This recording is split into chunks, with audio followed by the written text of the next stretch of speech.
Hi, my name is Joshua McVeity, and I'm a first-year MFA candidate in the Low Residency program. My research centers on photography, family archives, and material processes that explore how we inherit, rework, and hold the stories that shape us. I'm working with my own family archive from southern Alberta, a lineage that spans 10 generations in North America. These materials include photographs, letters, and personal histories that trace migration, faith, labor, and the everyday lived experience of my family.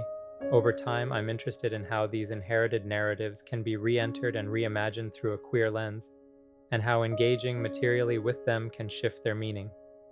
A central part of my research is exploring the act of stitching as a form of presence, repair, and care. Stitching transforms the photograph from something purely visual into something tactile and held. It slows me down. It asks me to sit with an image, its absences, its textures, its histories. Embroidery becomes a way of touching memory itself. Alongside this, I'm experimenting with layered surfaces, vellum overlays, laser-cut shapes, and acrylic cutouts to think about what is concealed or revealed through archival systems.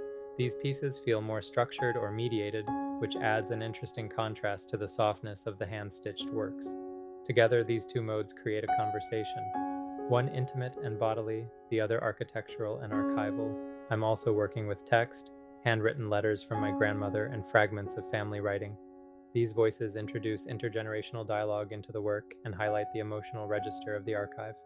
I've been thinking about how to layer writing either directly on the photograph or through translucent surfaces, allowing text to blur, overlap, or echo. My theoretical grounding is influenced by Marianne Hirsch's concept of postmemory, Donna Haraway's writing on situated knowledge and partial perspective, Sarah Ahmed's work on use, orientation, and how bodies take shape through history, and Jose Esteban Muñoz's ideas of queerness as futurity. These readings help me think about how identity, memory, and belonging are shaped not only through images, but through gestures, labor, and materials. Material research has been an important part of my process this term. I've been testing printing on different substrates, sewing directly into inkjet prints, layering vellum or acrylic, exploring how light moves through different surfaces, projecting text or handwriting, and working with transparency and opacity. These experiments help me understand how memory can move across surfaces, how it shifts, fragments, overlaps, or becomes embodied. Right now, my research is guided by a few questions. How can material interventions transform inherited imagery? What does it mean to hold an image instead of simply looking at it? How do gesture, touch, and labor reshape familial narratives? How can queerness open new ways of approaching memory and identity? What you're seeing here are works in progress from this term. My focus has been on exploring different ways of activating the archive. Some pieces feel soft and personal, others feel more structured or mediated.